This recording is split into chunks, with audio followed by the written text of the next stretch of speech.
So I'll share my screen and try to motivate this great transformation and how we could actually achieve it.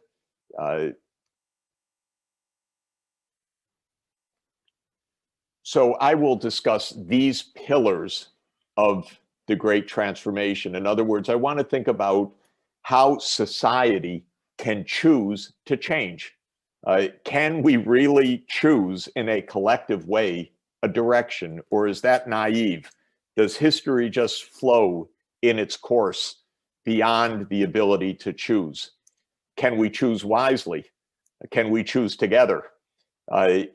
Are we bound to a direction of conflict or greed, or could we actually choose a path of sustainable development? So I want to talk about the following ideas. First, the idea of setting goals as guideposts for society. It's not so simple. We generally don't have long-term goals. And one of the things that the advocates of laissez-faire told us, and some bad renditions of post-Darwinian thought told us, is that we evolve in an open-ended way. We don't choose, we evolve. And some think that that's good. I think that that is not what we need. I want to talk about setting goals and achieving them. Second, I want to talk about the conceptual or analytical strategy for how to achieve goals, and that is the design of technological pathways. I put an emphasis on technology because the deep transformations require, most of all, changes in technology over the next 30 years. 30 years is a relatively short time for a deep transformation of technology. But it's hard to imagine it going faster, and it's hard to think about planning for an even longer period because of all of the uncertainties. So I believe we can make technology pathways not as precise forecasts, but as guidelines on a 30-year horizon. Then I want to talk about the kinds of public policies to support the technological pathways. Then I want to talk about finance, because finance is the allocation of resources for investments. Investments are to embody the technological change. And we need to ask, how will our resources in society, guided as they are by government and by the business sector, actually align with the technological pathways that take us to sustainable development, that carry us to our goals? That brings the fifth question, which is the corporate or the business alignment. Currently, our politics are driven heavily by our business sector, especially in the United States. We are guided by business lobbies rather than determining the direction of business. And this, I think, is what needs to change in our conception of the company and how it operates. Then I want to talk about the international dimensions of the great transformation. First, the crucial role of regional integration, like the European Union, which is, in my view, indispensable. But we need the European Union example replicated in different regions of the world. In Africa with the success of the African Union, or in other regions. Generally, though, other regions don't cooperate. They're often at war within the region. And this is one of the legacies of the Cold War, that a Cold War structure, say a competition between the US and the Soviet Union as it existed from World War II, or the end of World War II up to 1991, also divided regions like South Asia between the parts on the US side versus the Soviet side, or the parts of East Asia that were under the US security umbrella versus those that were on the other side. Now the world is at risk of being divided again, with regions dividing pro-China and against China. And I want to argue that that is extraordinarily dangerous from the point of view of achieving sustainable development. And then finally, I want to end on ethics, because what is ethics? Ethics means choosing for the good. And everything I'm talking about, therefore, is about choice and is fundamentally, therefore, about ethics. So I want to talk about the ethics of sustainable development as the last pillar of this deep transformation. Let me start with goal-based development and start with the president in my lifetime who was my favorite president and whose leadership style, I think, had a lot to commend. Of course, there were, in his brief 3 years as president, mistakes as well, but he had a certain style, which was setting big goals for the United States. And we remember those goals even till today, because he excited the country with a vision. So he said that we could set big goals and then work towards those goals.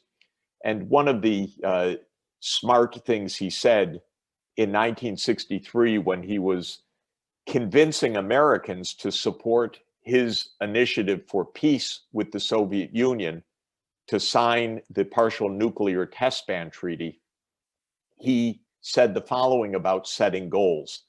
He said that peace need not be impracticable and war need not be inevitable. By defining our goal more clearly, by making it seem more manageable and less remote, we can help all people to see it, to draw hope from it, and to move irresistibly toward it. So I want to draw your attention to this lesson in leadership. Kennedy was explaining that the issues of war and peace are not issues of inevitability, they are issues of choices. And that thinking about peace doesn't mean that you're impractical, and war is not inevitable, as many people thought, but this is a choice. And then he said, peace is our goal. So how do we make peace actually realized? And he put it in this very interesting way from my point of view. He said, define the goal more clearly. Make it seem more manageable and less remote. In other words, be specific about how you're going to achieve the peace. Show that it's manageable, that it's not some distant dream, but something practical. And then we can help all people to see it, to draw hope from it, and to move irresistibly toward it. I regard this as a philosophy of leadership and as a strategy of social change. It says not merely to have goals, but to make them seem manageable by defining for society how those goals can actually be achieved. We don't do that very often, by the way. Our societies don't set big goals. And then often when we set them, they float as, wouldn't that be nice? And they give rise to cynicism because we don't demonstrate how the goal can actually be achieved. Since I work on global goals like the Sustainable Development Goals and previously the Millennium Development Goals, this is a matter of frustration for me, because we announce globally we want to end poverty or we want to keep the climate safe, but we don't show manageably how to do it. And because of that, people are often cynically responding to the goals rather than drawing hope from the goals. So Kennedy was onto something, I think, very smart and very deep from a leadership point of view. And of course, one goal that he set was going to the moon. And this is quite a remarkable story. It's the story of my childhood in the United States, because I was 7 years old when the first astronaut went into orbit. I was 15 years old when Neil Armstrong walked on the moon. So you can imagine for somebody age 7 to age 15, how this moon adventure loomed very large in the imagination. Now, Kennedy was the one that launched that idea. In a speech on May 25th, 1961, he said these famous lines to the Congress. He said, "I believe that this nation should commit itself to achieving the goal before this decade is out of landing a man on the moon and returning him safely to the Earth. No single space project in this period will be more impressive to mankind or more important for the long-range exploration of space, and none will be so difficult or expensive to accomplish."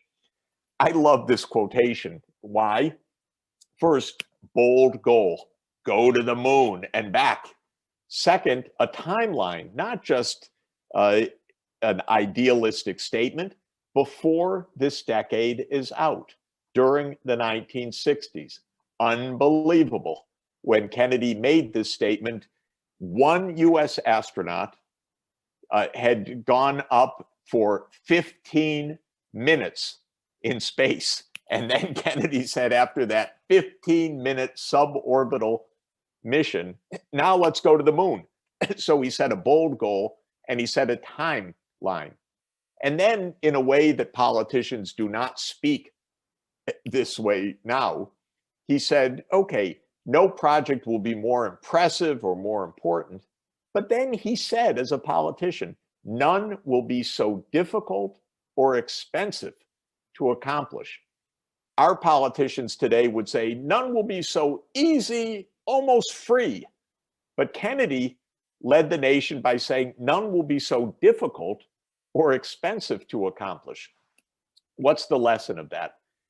As soon as he said these lines, the Congress stood up and applauded and said, "We'll do it," because they felt that he was conveying something achievable, bold, and that he was being realistic about the challenge.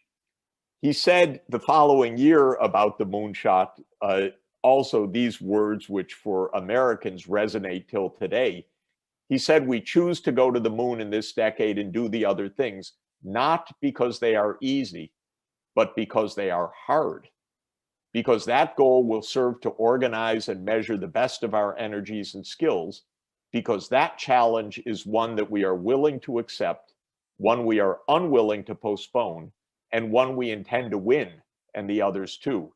And of course, by 1969, so just 8 years after the speech, Neil Armstrong stepped foot on the moon, and Buzz Aldrin, and got to the moon and came back safely to Earth. And so it was 8 years to succeed in the moonshot. And during that time, the US government led a massive and expensive and difficult effort that employed 400,000 people and 20,000 private companies to bring about the success of the moonshot. Its implications for the long term were vast because it was the dramatic build out of America's advanced technologies in many, many areas, in semiconductors, in computing, obviously in space and aeronautics, and in many other fields. And it had a legacy that lasted decades in terms of technological leadership. But the point is, a country got behind a goal and spent a lot of money and worked on it consistently and achieved the goal.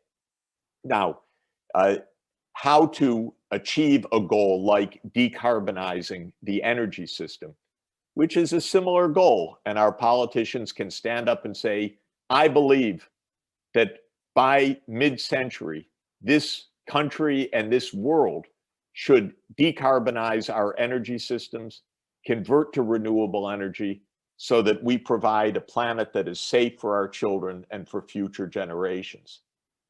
No mission will be more important. You could say none will be more difficult to achieve, though this one is probably easier to achieve than the moonshot.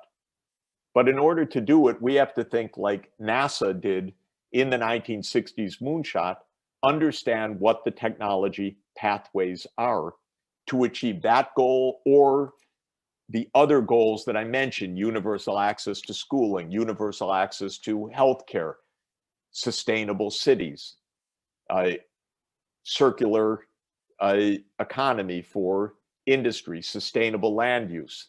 Each of these requires its technology pathways. And when it comes to the case of greenhouse gas emissions and climate, we know a lot. We know that we have to reach net zero emissions by mid-century. At least we know what we have to do. We have a timeline, and we know that we need to do this because that is the only way to have a preponderance of likelihood, technically a 2/3 probability of staying below 1.5 degrees Celsius, which is a dangerous level of warming and very dangerous if we were to overshoot that limit. So we know that we need to decarbonize by mid-century. And then we can get to work analytically, especially our engineers. And this is a mock-up of how the energy system can transform. It is too hard for you to see and for me to describe in detail, but I will do so in print. The top half of the figure shows the energy system of the United States for the year 2020. The bottom is the energy system that we would target in 2050. The left-hand side, both top and bottom, are the primary energy sources. The right-hand side are the energy using sectors. So in 2020, the main sources of energy are coal, petroleum, and natural gas. The US, like all of our economies, almost without exception, is a fossil fuel-based economy. And on the right-hand side are the three main using sectors: buildings, industry, and transportation. In the scenario at the bottom, though, by the time we get to 2050, the primary energy sources primarily are solar and wind and biomass and hydrocarbons, with a little bit of remaining fossil fuels. And of course, those renewable energy sources, zero carbon, then power the three end-use sectors: buildings, industry, and transport, by transformation of end-use systems. Instead of heating buildings with fuel oil or diesel or natural gas, we would heat buildings with electricity. Instead of our cars running on petrol, of course, our cars will run on electricity with electric vehicles. And now the electric vehicle companies are the most highly valued automobile manufacturing companies in the world this year, because suddenly the investors have figured out we're going to make a great transformation of transportation from the internal combustion engine to electric vehicles. But the point is that once you set the goal, get to zero by 2050, you can then set the technology pathways. Not in every detail, because as technologies evolve, there will be better choices and worse choices. We don't really know how much will be wind, how much onshore, offshore, how much will be solar, but we do know the direction of change. And therefore, we can invest in that change and invest in the research and development to bring about the change. Similarly, for sustainable diets and sustainable land use, we know about the deep transformations that need to be made. This graph, also a complicated one, is a table from a paper called the EAT Lancet Commission Report, which is a study of sustainable, healthful diets and the land use practices to produce those food supplies. And the message of the Eat Lancet Commission is that our current food system is both unhealthy and environmentally unsustainable. It's unhealthy because it is leading to both the micro nutrient deficiencies and obesity, and it is unsustainable in that it is contributing to greenhouse gas emissions, deforestation, depletion of water supplies, too much nitrogen and phosphorus flux through chemical fertilizers, and the loss of biodiversity. So what this study did in looking at technology pathways is to look at ways to change technologically how the food system works, how to reduce food loss and waste, how to boost farm productivity, how to shift from meat-based proteins to plant and aquaculture-based proteins, both for better health and for less danger to the natural environment. So the point of this slide and of that study is that just as we can make a technological pathway for energy transformation, we can make a technological pathway for food sector transformation. And the Eat Lancet Commission did a global technology pathway for healthy diets and food production in different parts of the world. But such a study then provides a general framework, but it needs to be then downscaled to each country and region because we have hundreds of food systems, in fact, different cultures and different farm practices, different soils, microclimates, and so forth. And we need to understand how each of these can be transformed in a sustainable manner. It is a technology pathway. Similarly with cities, how will our cities look in 2050? How should they look to be more livable, to be more healthful, to be safer, to be more productive? We know certain things. There will be more work and leisure from home rather than from offices. That's one of the lessons of this year, but it's a lesson that was already taking shape through the digital revolution. There will be much more e-services. Government, healthcare, education, finance, entertainment will be much more online, and that will change actually the movement within cities. We will have more e-commerce. For the last 2,000 years, the most effective way to organize retail was to go to a market. You went to a market because you didn't know what you wanted, and the producers didn't know who was going to be there to buy, so you aggregated the consumers and the suppliers together in a marketplace. It could have been an open air market, it could have been a market festival, it could be a mall, it could be a retail strip, it could be a central business district, but it was a marketplace. With e-commerce, you connect consumers and producers directly. And now we shop online and we get deliveries directly. It's actually far more efficient. There's less motion in total, less transport, less congestion. There's one problem, which is that Jeffrey Bezos ends up owning half the universe, it seems. But this movement to e-commerce is a long-term trend. It will reshape our cities. We probably won't have rush hours the way we do now because there won't be the rush to work at 8 a.m. and the rush back from work at 5 or 6 p.m. We will have visits to offices, but we won't have regular schedules the same way. We won't own cars as in the past. This is already changing rapidly because of the digital revolution. Car sharing rather than car owning. We probably won't have drivers in the future, but rather autonomous, smaller electric vehicles. And we will reclaim our streets, therefore, away from parking, away from vehicles, much more for walking, biking, and green spaces.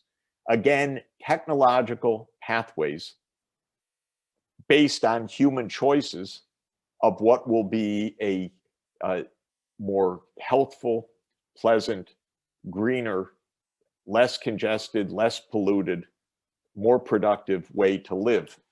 These are just some ideas, but again, they suggest the pathways involved. Now, public policy then needs to enter to support the chosen pathway. If it's something like a moonshot, public policy is pretty clear. Give NASA a lot of money to hire a lot of engineers, to build a lot of new technology, to make a sequential process to get to the moon. And so NASA spent a 1/4 to 0.5% of US GDP every year. As I said, hired tens of thousands of engineers and hundreds of thousands of workers. Policy was in a way straightforward. It was a government procurement process. Buy the spaceships and the technology to get to the moon. When it comes to decarbonization of energy or changing land use patterns or restructuring cities, policies are necessarily much more complicated. One part of policy making is to think about what tools to use.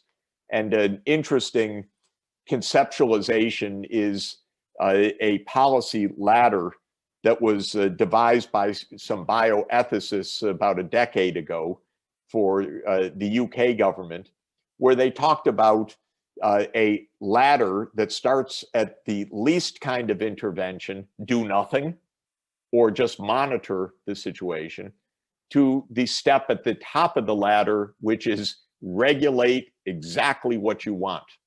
So eliminate choice. And as you go up the ladder in this policy space, you go from do nothing to provide information or require disclosure, to enable a wider set of choices, to guide those choices, for example, through indicating that a certain direction is better for your health. And then a step higher is guide the choices through incentives by giving, for example, an incentive to buy electric vehicles rather than internal combustion engines. The next higher step is disincentives, correct the market failures by taxing the bad. For example, put a tax on petrol or on internal combustion engine vehicles. The next level is restrict the choice to say, look, you can only buy the following kinds of vehicles. And the top level is eliminate the choice. If you want a car, it will be an electric vehicle.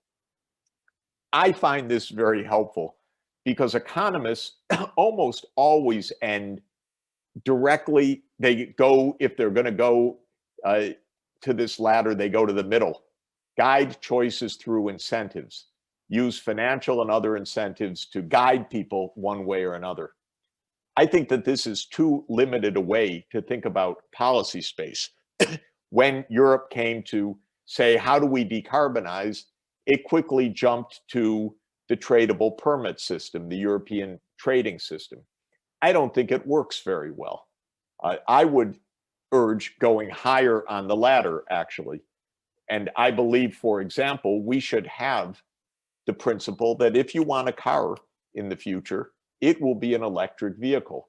Then comes the technical question, how fast could we get to such a choice? 2030, 2035, like California has just adopted, and so forth. But I don't want to settle the question because it depends on the subject matter. NASA wasn't about market incentives. NASA was about directed procurement, period. So it wasn't a matter of choice. It was a matter of purchasing and developing technologies for a specific option.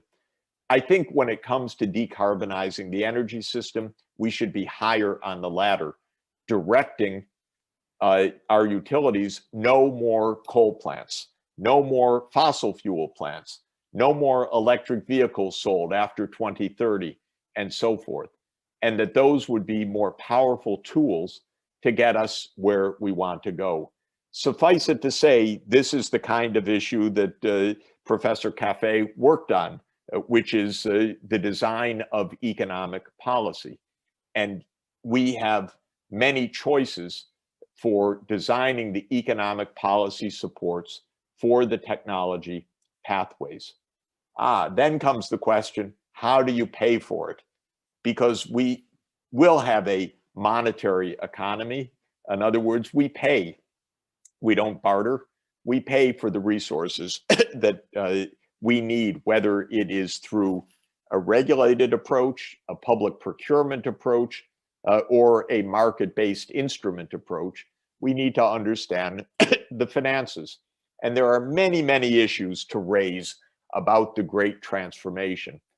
I spend a tremendous amount of my time trying to understand how much things cost. How much would it cost to decarbonize the energy system?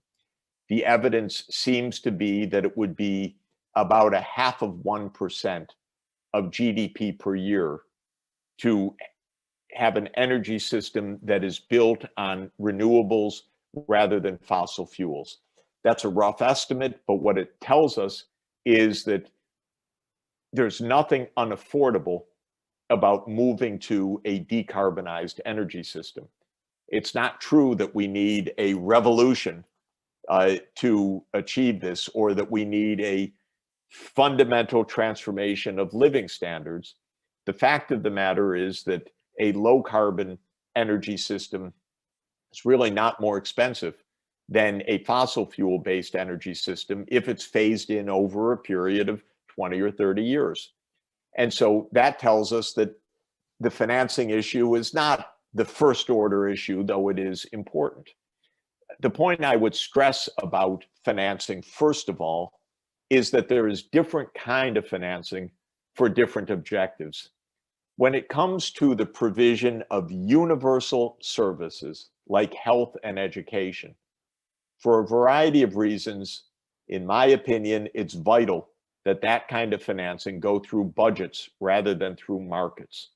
In the United States, healthcare is largely a market commodity, and so the poor don't have access to decent healthcare, or perhaps any health insurance at all. And that is what happens when you take a category that should be financed through a budget and you finance it through a market. So I identify three broad buckets of financing, or three broad mechanisms: market, budget financing, tax and spend, or borrow, spend, and then service the debt through the budget. Second, blended financing, which is mixed public and private financing.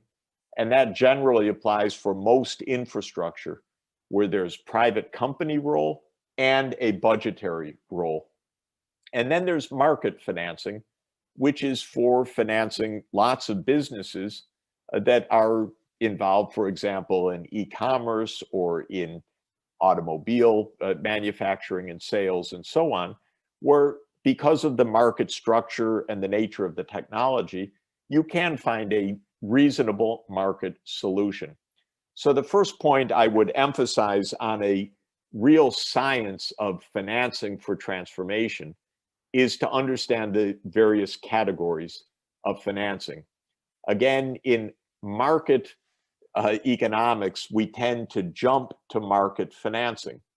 If you ask, how do you finance decarbonization? A typical economist answer would be green bonds. But I would say a more important answer is the budget, thank you, because what is really needed is budgetary financing, procurement, R&D outlays, and so forth that run, and infrastructure spending that run through the budget rather than through market financing. Now, there are three big issues that financial analysis requires that I will write about, but can't discuss at length right now. One is the long-term budget stability, a question very apropos for Italy and the United States, because both our governments have massive debts our politicians are not generally too interested in those debts. And the question is the long-term fiscal sustainability, even solvency of our governments, both at national and local level. So there is intergenerational or intertemporal budget accounting and so-called fiscal gap analysis that is one of the tools for analyzing the Great Transformation. There's a second big issue, which is that most developing countries need a massive increase of infrastructure. They need it for electrification, for especially renewables, for transport, for fiber, for connectivity, and so forth. How will this be financed? Poor countries don't have the financing within budgets, certainly, and they generally don't have the financing available from end-use consumers because of poverty. And so there has to be some kind of financing by borrowing. And then comes the question of the borrowing capacity or the debt service sustainability of developing countries as a major issue. Again, I won't elaborate more except to say that for many countries, it will not be feasible to carry out this investment program merely on the basis of government finance that currently exists. There is, and that's the third category, an SDG financing gap. In other words, for low and middle income countries, governments need to spend more than they can reasonably raise through domestic revenues or through their own market borrowing. And I worked on a project with the International Monetary Fund over a couple of years, 2 years ago, which asked the question for a category of countries called LIDCs, which is 57 low-income developing countries that are members of the IMF, whether they had the means to finance the Sustainable Development Goals out of their own revenues. And the IMF concluded that the answer was no. And it made an analysis that something like this. It said that these countries would need to spend an extra $520 billion in the year 2030 for meeting the Sustainable Development Goals, and that these countries could raise more tax revenue to do it. That's what's shown in the green. But these countries could not raise enough tax revenue to cover the full $520 billion per year cost. There would be a gap, and the gap would be on the order of $300 billion a year. But the IMF said, yes, the rich countries will have to help the poor countries to finance this expenditure, but the gap is only 0.3 of 1% of world GDP. So the point that I want to emphasize here is that in order to fund or finance the investment pathway for sustainable development, poor countries will need help from rich countries. But the amount of help will not be a huge burden, but it will be some burden. And so if we're going to have a world in which the poorer countries can achieve sustainable development, there will need to be net international transfers in order to bring that about. Within Europe, of course, this was the debate at the beginning of the year. To achieve the European Green Deal, it was decided there had to be some transfers within Europe as well. And it was a huge fight, but in the end, the budget was approved with a fund, a recovery fund, that is a European-wide transfer mechanism. Even though the Germans have long said that the European Union is not a transfer union, there's a little bit of transfer built in this year, and I say thank goodness, because that's how normal societies react to inequalities. there need to be some transfers, and that is true at the global level as well. Now, businesses need to be part of this story too. Of course, they need to be part of it through market incentives and through a regulatory framework that instructs business. This is the direction we're going, not the other direction. And then businesses living within that regulated framework will invest on the sustainable development trajectory rather than the dystopian trajectory. But we do not currently have the corporate accountability standards to move to the sustainable development trajectory.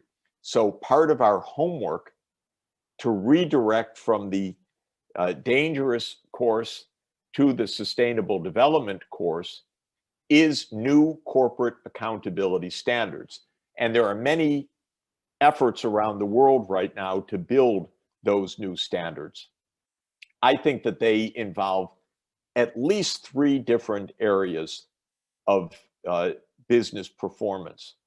First, these standards should ensure accountability and disclosure of risk for a company's products and its production processes and the environmental risks that it faces by being near coastlines or dependent on rainfall or other climate variables.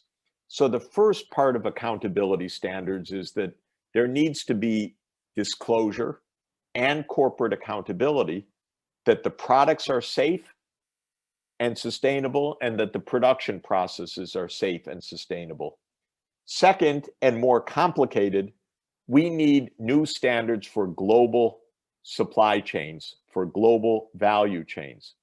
If a European company buys soybeans from Brazil and the soybeans are produced by a farm that has illegally cut down part of the Amazon rainforest, we want to prevent that kind of global value chain where the upstream production is unsustainable.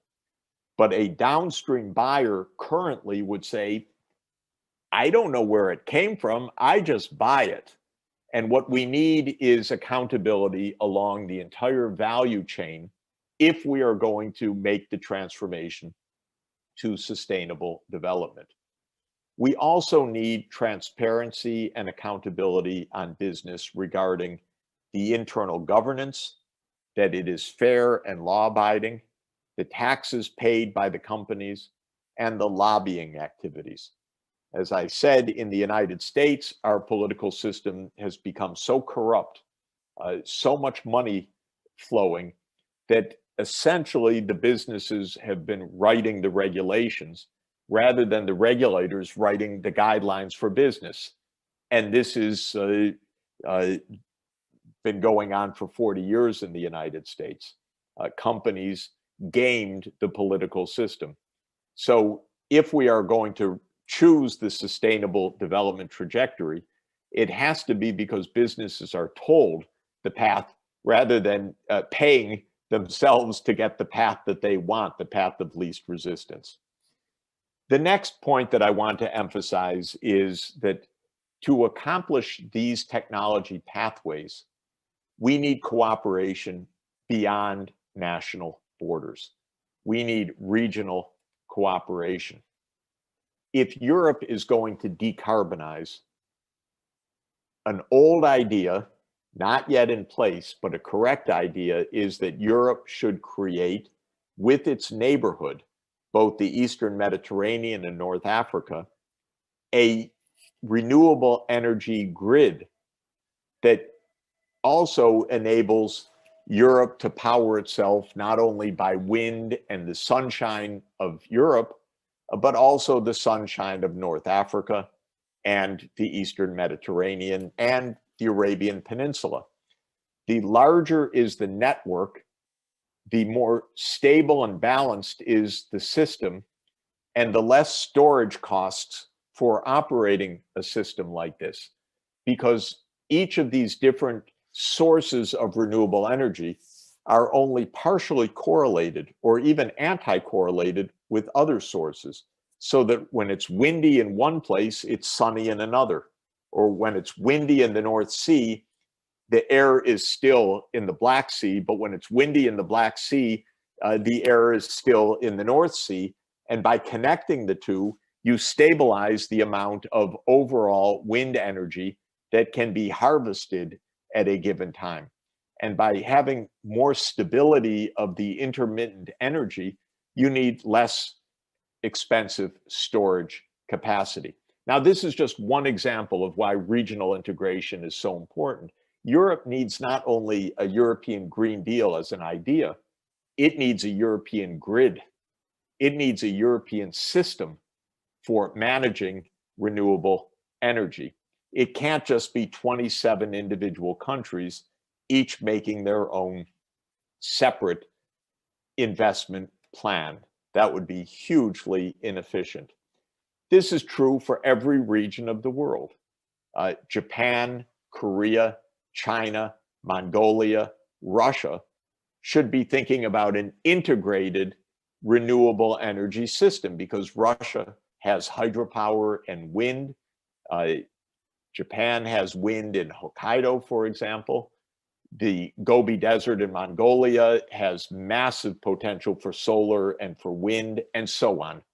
And so here you have one of the most prosperous, crowded regions of the world needing renewable energy, because all of the countries, actually, especially China, Japan, and Korea, have each pledged decarbonization timelines.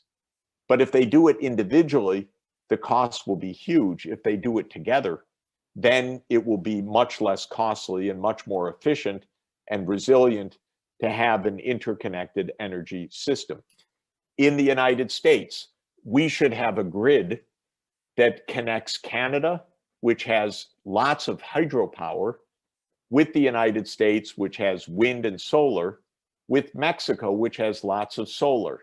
And so here is a schema of a set of long-distance transmission grids that connect the quality renewable energy on the North American continent. My point is, if you have political divisions within regions, this is extraordinarily costly, even devastating, from the point of view of achieving sustainable development. Whereas if you have cooperation, then you can build out long-distance fiber, land-based transport, renewable energy systems for an efficient, digital, extended economy. And the Belt and Road Initiative of China is a part of that, in my view.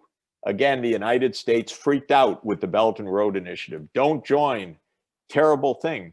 But the basic idea that China said, we need an infrastructure that extends from China to Europe, that's efficient, and that replicates the Silk Road of 2,000 years ago, or the Silk Road during the Mongol Empire, but now is the digital and renewable Silk Road, to my mind, makes a lot of sense. Again, regional cooperation is essential for that. Which regions? This is a map of the World Bank regions, and they're not bad. In fact, the Americas are divided into two main regions, the US and Canada, and Latin America. Europe and Russia and the Central Asian countries, so it's Europe and the CIS in the World Bank is one region, but that could be two political regions. North Africa and the Middle East, the Arab region, by and large. South Asia, including Afghanistan, Pakistan, India, Sri Lanka, Bangladesh, and the Asia Pacific region, China, Japan, Korea, Oceania, and ASEAN countries. Now, the big problem is for a number of these regions, the countries don't talk to each other. South Asia, of course, is one of the most dangerous places on the planet because of the standoff between Pakistan and India, two nuclear powers. They don't trade with each other. There's no logistical connection, but they share the river system of the Punjab, for heaven's sake. They have tremendous possibility of sharing renewable energy. And so peace and integration of South Asia would be a huge, huge benefit. Similarly, in the Asia Pacific region, for geopolitical reasons and historical reasons, China is viewed by the US alliance as a threat, not as a connection. But in my opinion, we should be thinking about exactly what's shown in red here. This is almost the definition of what is now called the Regional Comprehensive Economic Partnership, or RCEP, which is the 15 countries connecting China, Japan, Korea, plus Australia and New Zealand, plus the 10 countries of ASEAN, making 15 countries with about a quarter of the world's population that should be on the same side, not divided by a Cold War, but working together for renewable energy and sustainable river sheds, because all of these countries share rivers, the Irrawaddy and the Salween and many other river systems, the Mekong, that need interregional cooperation for their sustainability. And so this kind of regional cooperation to me is a basic stepping stone for achieving the sustainable development goals, because regions have an inherent reason to work together, and they have, I think, tremendous incentives to work together. But empires like to behave as divide and conquer. So the United States was saying to Japan and Korea, don't join with China in a trade group. We'll create a separate trade group for Asia that won't include China. I thought it was absurd. How can you have an Asia trade group that doesn't include the major trading country? That's an American idea, but not a very good one, in my view. So the point I'm making is that we should think about the implementation of these technology pathways with financing at a regional level, and with regional development banking like EIB, the European Investment Bank, or the European Bank for Reconstruction and Development, EBRD, and so forth. We need global cooperation, because while the regions are the vital building blocks for the specific investments that need to be made, the geopolitical piece is absolutely the center point for keeping our attention on what is really important and keeping away from the competitive and destructive threats of war and conflict. And this is why I think the United Nations is so absolutely essential. And it is, in my view, very important that in 2021, there is, by virtue of a calendar delayed by COVID, 4 global scale conferences that are needed as building blocks to the sustainable development trajectory. There is the Paris Climate Agreement, which is supposed to be the 5th year after the 2015 agreement, but because it was delayed, it will take place in November in Glasgow, Scotland. Then there is the meeting on the Convention on Biodiversity, which will take place in China, in Kunming in May.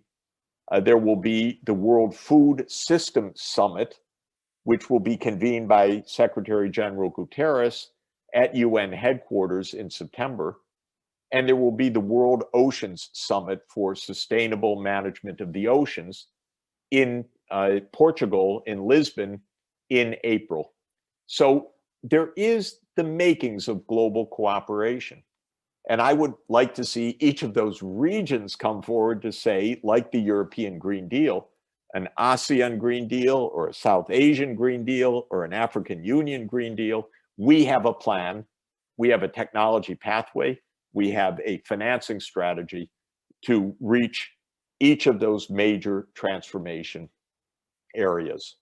Let me conclude by talking about the culture and ethics of sustainable development. Can we help all people and all countries to come to a common understanding of what we need? That's a huge undertaking. If we spend most of our time arguing and fighting with each other, then the answer is no. If we believe that people are so fundamentally different that we are inevitably going to have a war of civilizations, then obviously the answer would be no. I think that that is a terrible mistake to believe that there is some intrinsic barrier to civilizational cooperation. But we have been at civilizational conflict for a long time. Some of it is very deep-seated in our cultures, and some of it is deep-seated in our psychology, because human psychology is primed to view others as an enemy or as a threat. And this is a very deep-seated part of social psychology. So the question for me is, can we find a global culture and ethics to underpin sustainable development? And I would start by saying that we already have one important foundation, and that is the globally agreed framework of human rights. And that is in the form of the Universal Declaration of Human Rights, which is sometimes called the United Nations Moral Charter. It was adopted in 1948, adopted by all countries of the world. It starts by saying that every human being is endowed with human dignity, and because of that dignity, has basic rights, including civil rights and including economic rights: the right to food, the right to social protection, the right to a safe environment, the right to health, and the right to education. And all countries have adopted this. I believe that that is a building block for us to have the underpinnings of the global goal of reaching sustainable development. Then we have, in principle, the commitment to global peace, though we're not very good at living up to it. The idea of a global peace, well, the first idea of the global peace that I know of is Isaiah chapter 2. When the prophet Isaiah says that the swords shall be beat into plowshares and the spears into pruning hooks. So it is Isaiah chapter 2, verse 4, that is probably our first vision of global peace. Our first modern vision of global peace is a famous essay by philosopher Immanuel Kant in 1795 called Perpetual Peace, where he said the way to perpetual peace is a world of republics that are linked together in commerce. Because he said it's the kings that send the young off to war and to die almost as sport. So he said we need a republican vision that takes seriously life and that takes seriously the benefit of peace. Now, that was written in 1795. It was precisely 150 years later, in 1945, that the world adopted the UN Charter. And that charter was adopted at the end of World War II to stop future war. And we're now in the 75th anniversary of the UN Charter, which I regard as a fundamental pillar for sustainable development. A third direction, common direction, I would say, is combining science and faith in human progress. And I believe people around the world have religious convictions. We live in an age of science. These are sometimes seen as completely at odds with each other.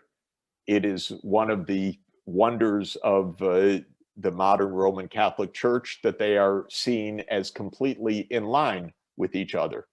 And I do believe that the philosophy of Thomas Aquinas, which is both a Christian and an Aristotelian philosophy, and then adopted in the Church's modern social teachings, is a philosophy that combines science and faith. It's embodied in the Pontifical Academy of Sciences, which is a cutting-edge scientific institution at the service of the Pope.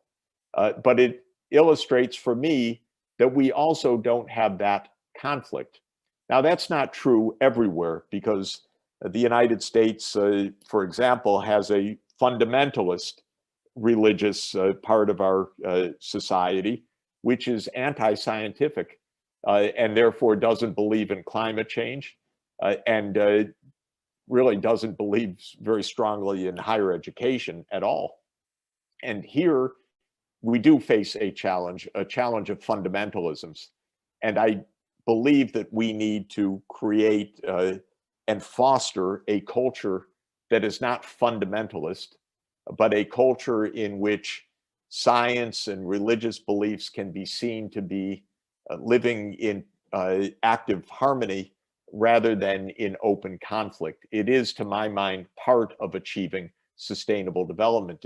What enables us to have the shining light of Pope Francis's encyclical Laudato Si, for example, which is a wonderful document of science and a wonderful document of moral philosophy and a wonderful document of Catholic theology, all together and all consistent.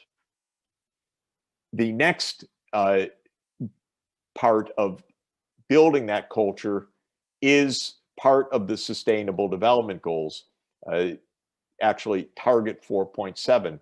It says that we need education in sustainable development and in global citizenship all over the world. I believe that education is our best hope for ending up with sustainable development rather than with dystopia. And so I put my confidence in education as the way to cultivate the rational spirit and the knowledge and the citizenship to achieve sustainable development. And Target 4.7 of the Sustainable Development Goals says that every child should receive an education in sustainable development and in global citizenship. And just 2 days ago at the Vatican, we launched actually Mission 4.7, connecting the Vatican, UNESCO, the UN Sustainable Development Solutions Network, Ban Ki-moon, and others in a partnership for education for sustainable development. Another step on this way of creating a culture and ethics of sustainable development is the network of universities. I believe that universities have played a decisive role in human society for the good for a long time, and that we have a special responsibility today to be training our students and doing the analysis and the research on how to end up on the sustainable development trajectory rather than on the dystopian pathway, and that by networking together, we can strengthen that resolve. I've been asked by Secretary General Ban Ki-moon originally in 2012, and then again by our current Secretary General, Antonio Guterres, to lead an effort we call SDSN, the Sustainable Development Solutions Network. And that is to bring universities together on behalf of sustainable development. And University of Rome is one of the world's great universities, and I'm sure that I can count on University of Rome playing a global leadership role in helping students everywhere to understand the potential and the practicalities and the manageability of sustainable development. Finally, I want to say our end purpose, because I think that this is lost in neoclassical economics. You know, when ethics started, modern ethics started with Socrates, Plato, and Aristotle in the Western tradition. Well, I call it modern ethics, but ethics in the Western philosophy started 2,300 years ago, 2,400 years ago with Socrates. And the idea was, what do we need to flourish as human beings? How do we achieve a good life?